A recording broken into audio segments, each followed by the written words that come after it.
friends. Yeah. Okay, so tonight's study is going to be uh, repeating elder tests from the camp meeting on October 28th, 2020. And you can see the title there. Can everybody see the whole screen? Okay. Yeah. Yes. All right. The disciples slow to learn. So a little revision of yesterday. We decided we would deal first with the external and then we would look at the internal history because the internal overlays or connects with the external. I wanted us to keep one thought in mind all through this study, which are the same points that were made in the last dispensation. We have to move this thing up. That's the last word we can say. All through this study, which are the same points that were made in the last dispensation with that message. And that point is that we don't live in a vacuum. What is occurring is not all about me, and it's not all about you. It's not all about the priesthood, but what is occurring, a preparation of a people worldwide. It begins with you and I. It begins with the priesthood You and me. because it will be our duty to go and teach other people.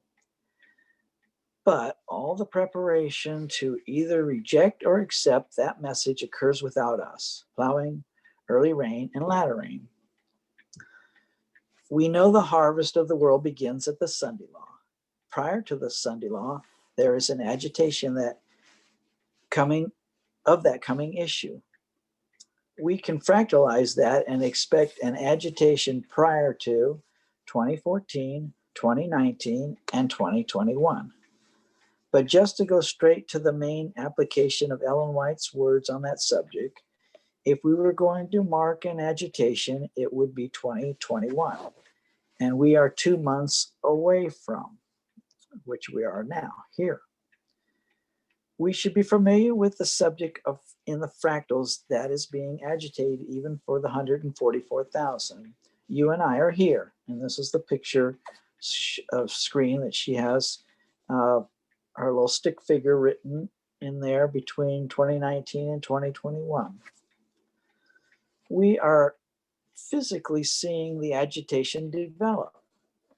We are not alone in that while they don't know what that is prophetically, the entire world is watching the agitation develop. This is part of it to increase knowledge for the 144,000. That began last year and it's growing, swelling. So we discussed the waymark of concord. This dispensation is harvest time, that the increase of knowledge in this dispensation. We take concord from the increase of knowledge in Millerite history and understand that that was fulfilled May 25th with the death of George Floyd. Concord lines up with the beginning of the counter-revolution, which lines up with the increased knowledge. It's one waymark. But we have been discussing the nature of fractals, and lastly, we discussed the nature of a waymark and how it tells a story. So George Floyd sparks a counter-revolution.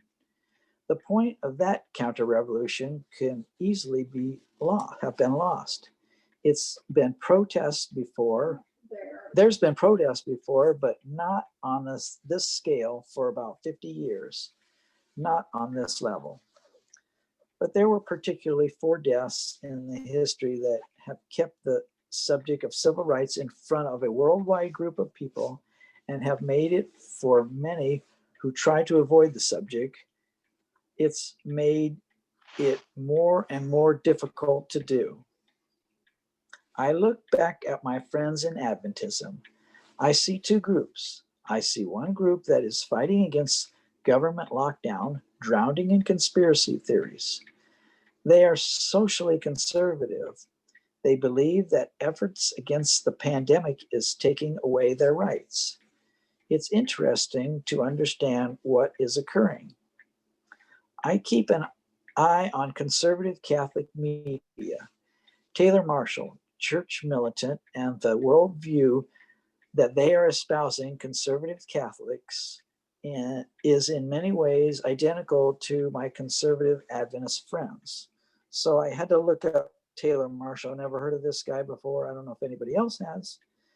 Anyways, he is an American Catholic YouTube commentator. He's an apologist, writer, and former academic known for his advocacy for traditional Catholicism and his involvement in Donald Trump's 2020 presidential campaign. He's the author of many books also.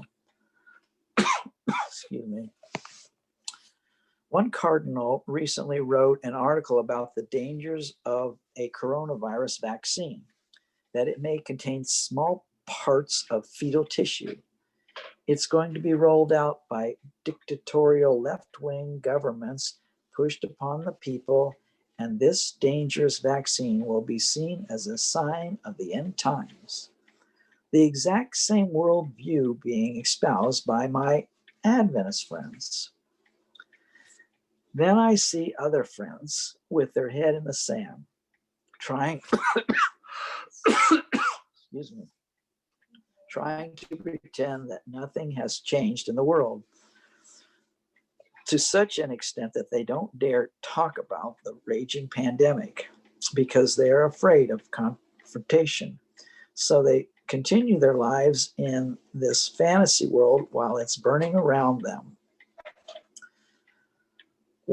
And for those people, with not just the death of George Floyd, but these other losses, as much as they try not to look at these events, are forcing them to look. So people have no excuse at the end of the world. This is the waymark of the death decree, and there are 4 other significant deaths in this time period. They keep the issue of equality and civil rights in front of the people.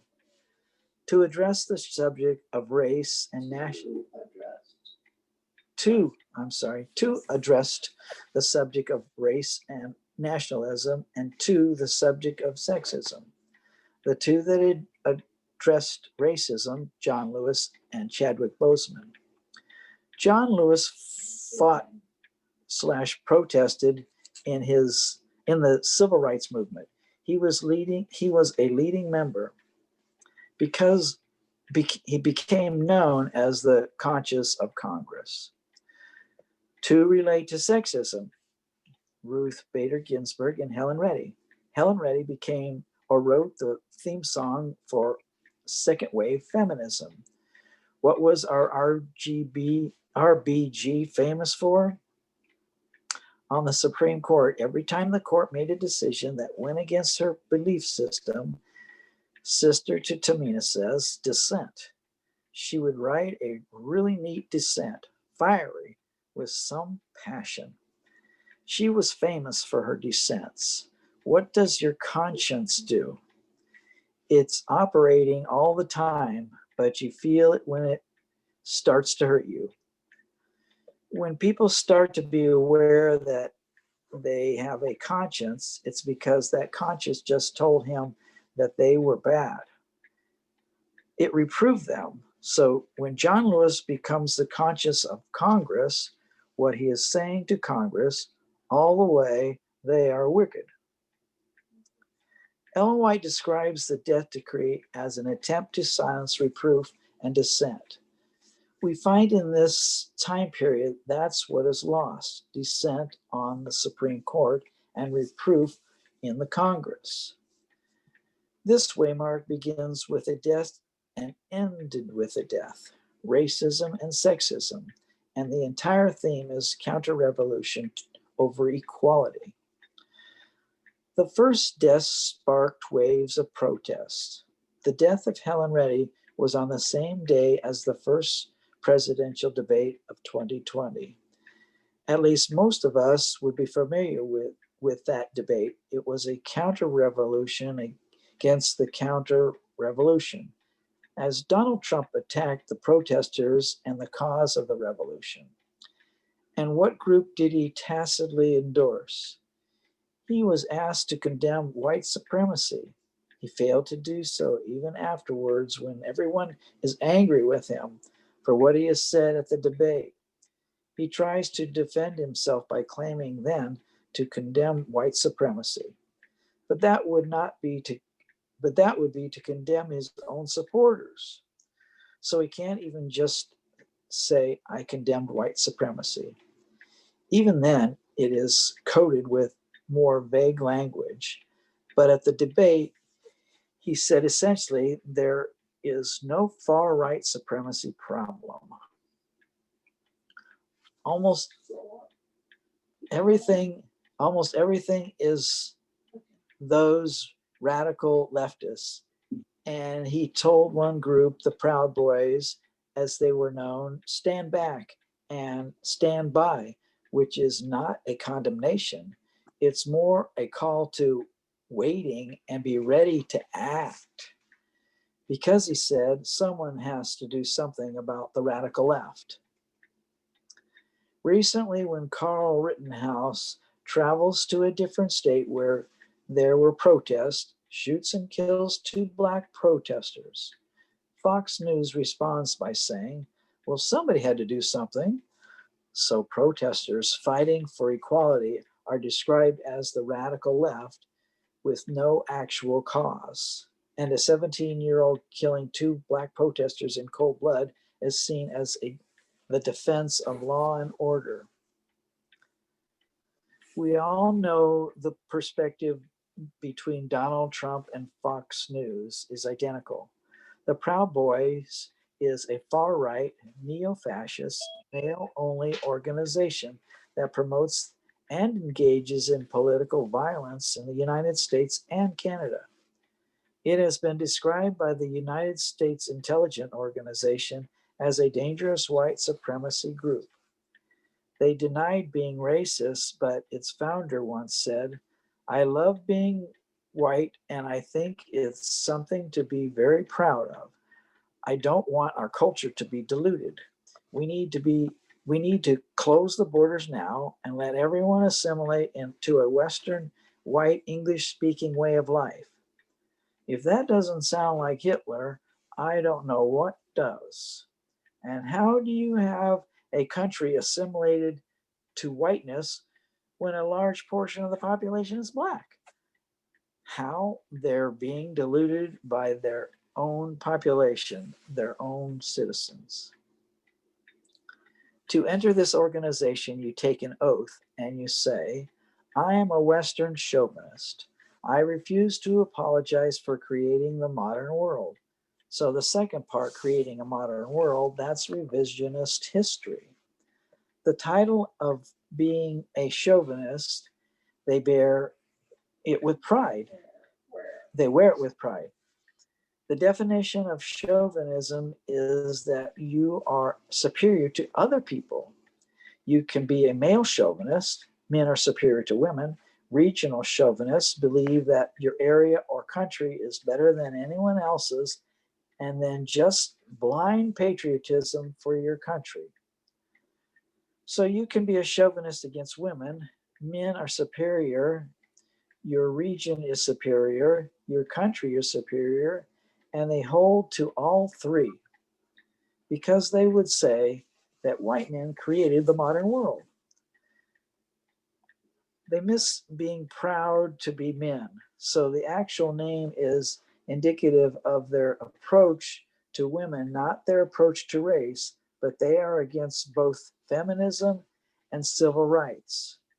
So at this debate, which was horrific, you had Trump gave tacit endorsement for this organization. I won't read this article, but it was posted in the time of the debate, Washington Post article about Proud Boys. So if you go back a couple of weeks, it won't be far off your feed, but I won't read it for time. It's titled Trump stands by remarks, puts the Proud Boys in the spotlight. It's a relatively small organization. What Trump did was not just espouse that organization, but their entire ideology. So it's an endorsement of chauvinism and white supremacy. So it's not just about organization. Everyone else who espouses that ideology is going to feel vindicated. It's about this debate time that Trump, it's around this debate time that Trump comes down with COVID-19. Everything facing him on that day made him weak: the pandemic, the protest, and his personal health. So, what he had to do in that debate was to project strength. And that's what we find him attempting to do. He's under attack for his conspiracy theories, his reaction to the protest, his reaction to the pandemic. So he goes on the attack against all three. The whole point of this waymark, every waymark, is to inform and then divide two groups of people. It creates concord and two groups of people. This is the death decree. Who is it in concord at the death decree? And here she just pointing to the death decree there, starting on May 25th. In the history of the disciples, it's the upper room. It's the disciples. It's the good side. At the death decree, that is highlighted is the bad side, the enemies of the message of equality, Proud Boys, white supremacist Donald Trump. From May 25 to September 29, it's a story of two groups coming into concord, not with each other, but their own ideology. Those espousing equality coming to concord, and those attacking equality coming into concord. So people coming into concord from all different nationalities and backgrounds to protest against inequality. But just like the civil rights era, that doesn't just happen on its own. You have the unifying of the opposition to that movement. So it begins with a death and ends with a death. She has the mark there, George Floyd and Helen Reddy on the screenshot there. Concord of one movement, concord of the opposite. The silencing of reproof and dissent.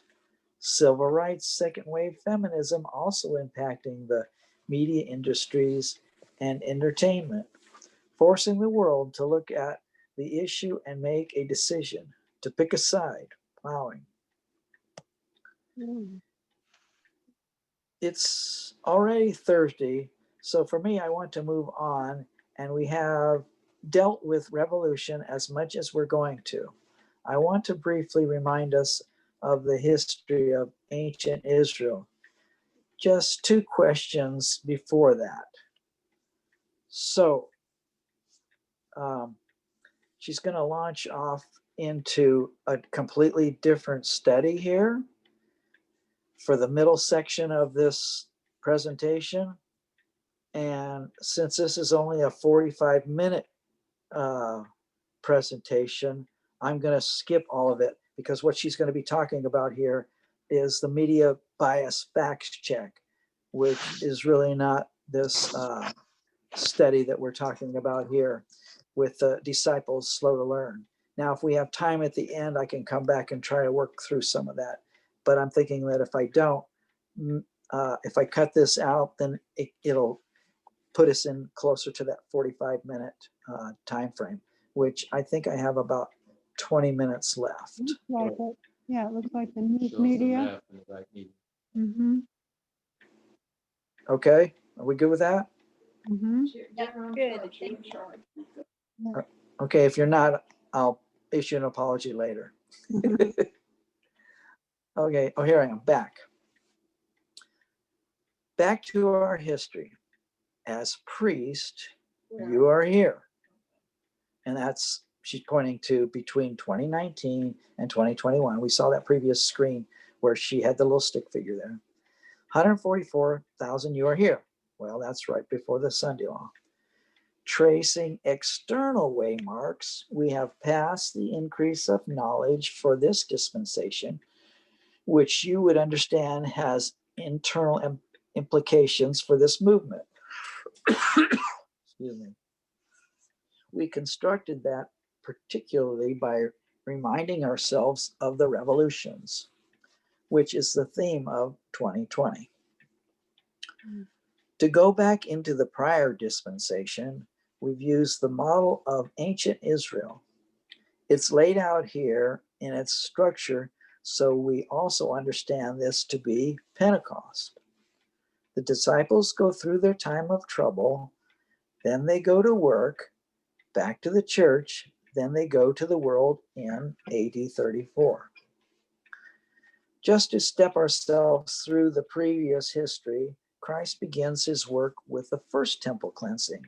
From here to here, he's educating the disciples, trying to remove the incorrect worldview that they've been imbibing from not just the Jewish leaders and the Pharisaical pastors, but also from John the Baptist.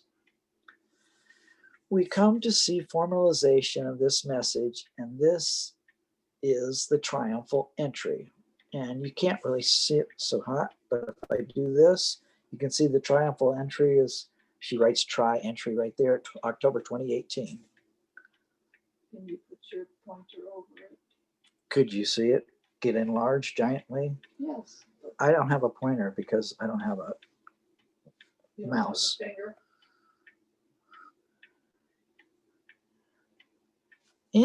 Is the nature of the kingdom clear at the triumphal entry?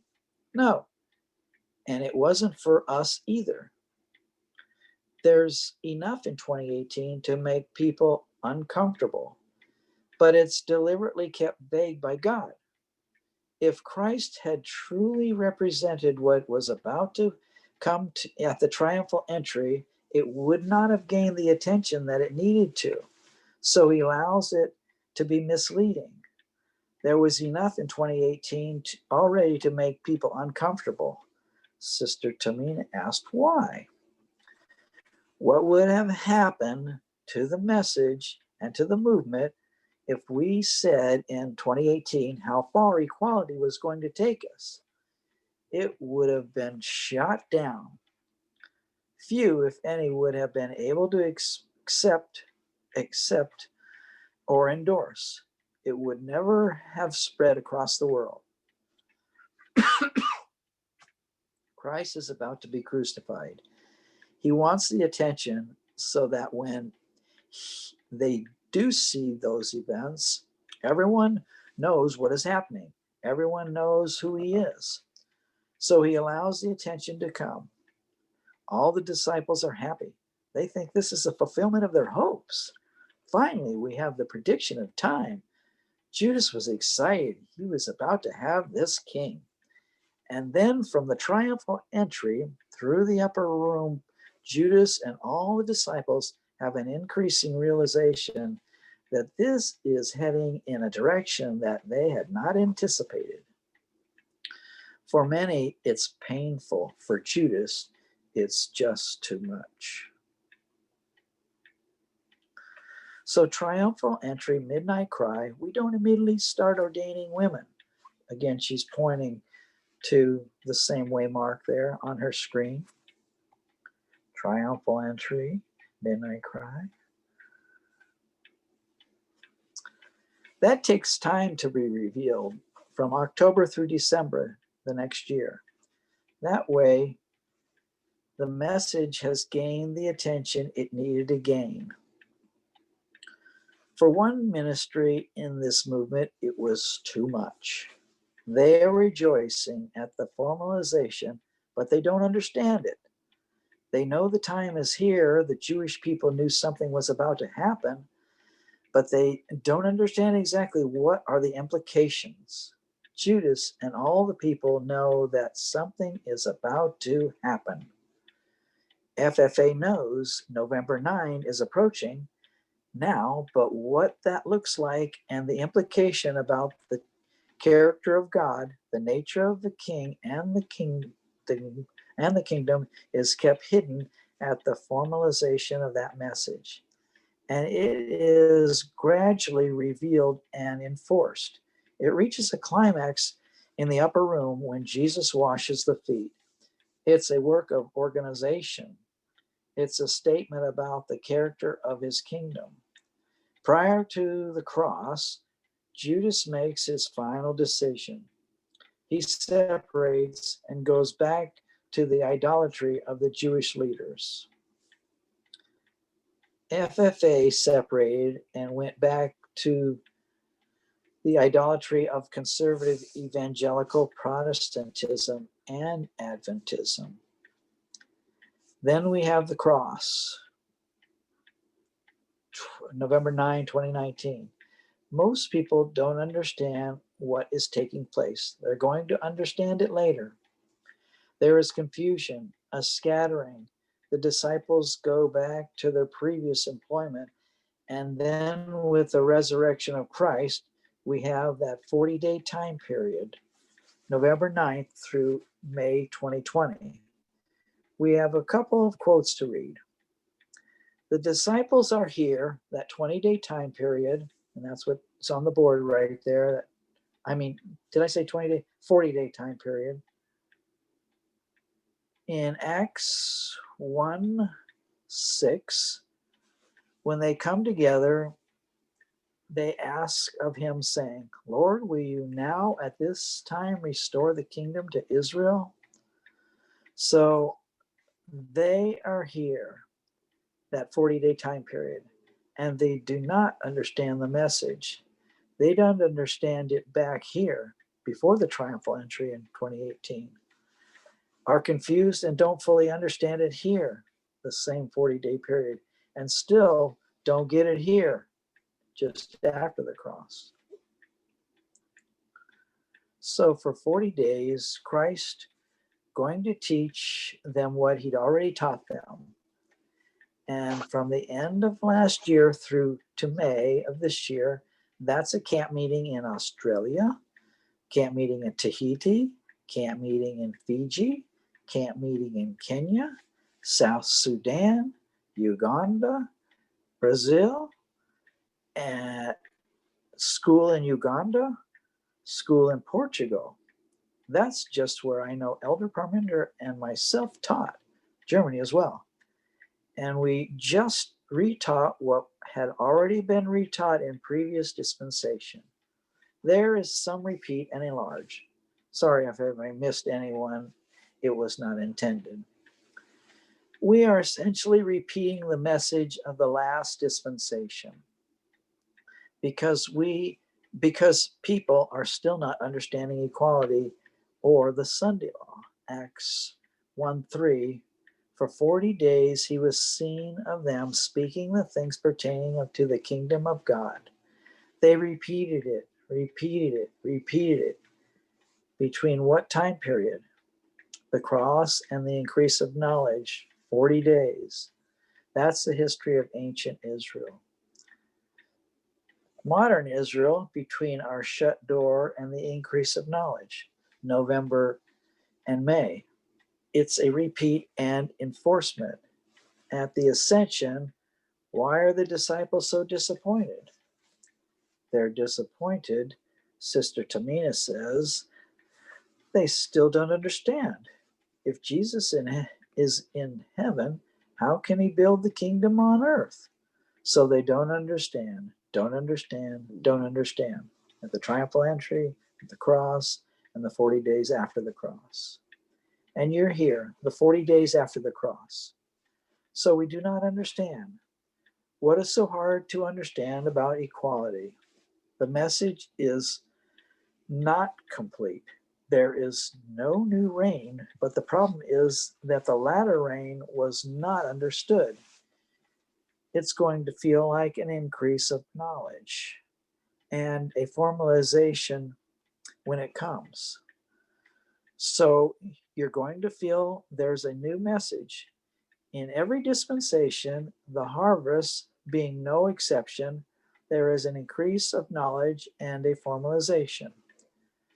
The message, when it comes here, looks innocent, easy. That's at the increase of knowledge. It requires no change of character. Over here, it's hard at the formalization. Over here, it requires you to change. So we had a previous dispensation with a message of equality, was not fully understood. So it's going to be repeated, but there's part of it that have been missing from our experience. The dispensation is line upon line and Daniel 11:40. The dispensation is about, hello? Hey, yeah, I have a You question, have a Brother Dave. question? Yes. Just for clarity, so the increase of knowledge that's when the information comes, but it doesn't require a change. But at the formalization, it requires the change. Yes. Okay, That's the way she put it. Right. Okay. Thank you. That's the hard part when it's formalized. All right. Any other questions? Okay. This dispensation is about line upon line and Daniel 11:40. This dispensation is about the 20, and she's pointing to different places on, and you can see here that she's got the equality she's pointing out right here, and right previously is the Daniel 11 and the time of the 25:20. This dispensation is about the king of the south and equality. That's where she has her finger now. No new message, because the dispensation about equality. There's a distinct difference in the message between the plowing, early rain, and latter rain. But the harvest message is not different. It's a repeat and enlarge of the previous message given. Because there's only so much we could hear or accept in that dispensation. I am over time, so I will close. Concord, it begins with a death and ends with a death. It's all about equality. The silencing of reproof and dissent at the death decree. Two sides coming into concord themselves. Those who support equality, those who do not support equality. The everlasting gospel creating concord between two separate groups of people. We started looking at our internal experience. We traced, just in a quick review, the story of the disciples. Triumphal entry, it's kept vague. At the same time, Jesus is weeping over Jerusalem. No one understands why he is mourning for his country, its people. It becomes increasingly visible between the triumphal entry and Gethsemane. The visibility of the foot washing creates two groups of people. The disciples are scattered at the cross. There is confusion. They go back to their previous employments. But Jesus, at his resurrection, returns to them for 40 days, and he's repeating the message of the last dispensation. So harvest time, no new message, because these two are different. Daniel 11 and time. These two are different. These two are the same, equality and equality. But it was not completely understood. So there will still be an increase of knowledge and a formalization about equality. And we will address that in the next presentation.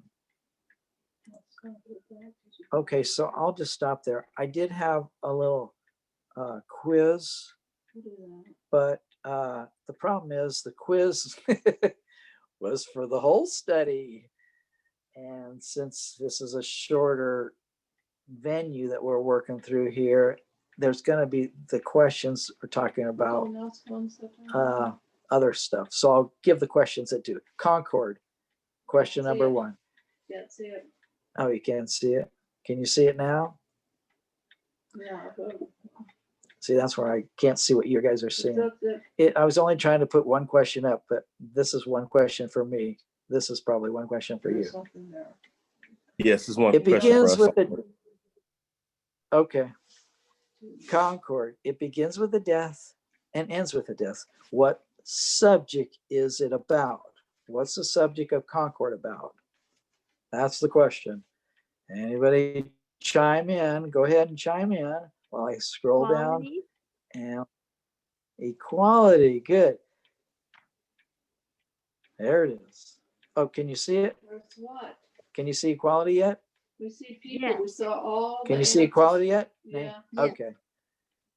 Okay, good. We see the answer to number 2 also. Yeah, we got.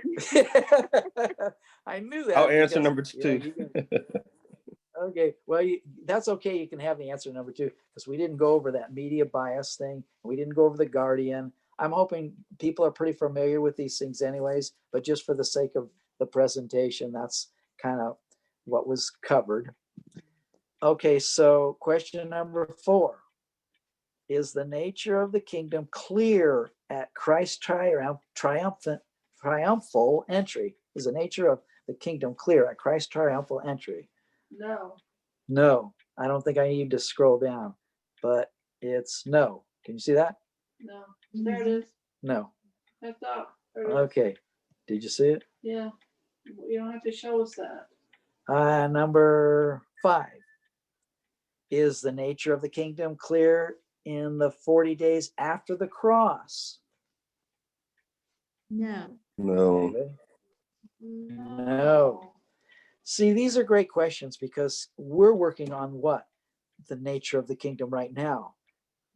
And this is where we are. You know, it's after the cross. So let's see. Number 6. What new message is Christ teaching the disciples after his resurrection? That's a trick question. I put it in italics, the word new. What new message is Christ teaching the disciples after his resurrection? Everybody should say No new. No new no message. new message. No new message. Thank you. That sounded like some good people there. Got it. All right. Because why? What tells us that on the agricultural line? No Well, rain in there's the no harvest. rain. No rain in the harvest because it'll ruin the harvest. You Yeah. can't have rain on top of wheat. It'll flatten them. Amen. Okay, so that was my little presentation. Disciples, slow to learn. Sorry we didn't get into some of that other media broadcast stuff, but maybe there'll be another time we can share some of that. It's not very long. It's probably be about 15 minutes, I think, in that. But it's Amen. important. It's really good. It's very helpful. Yeah, and we could spend a lot of time talking about the different media. So it could go into Yes. a 45-minute. Yeah.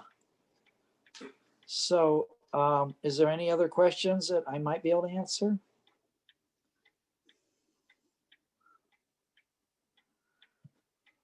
All is quiet.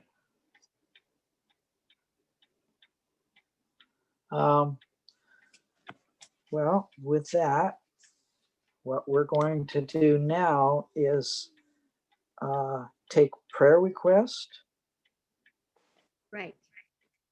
And praise. and praise, correct? Thank you. Praise and prayer. And then I'm to ask 3 different people to pray. So I want to ask, I'm not telling, I want to ask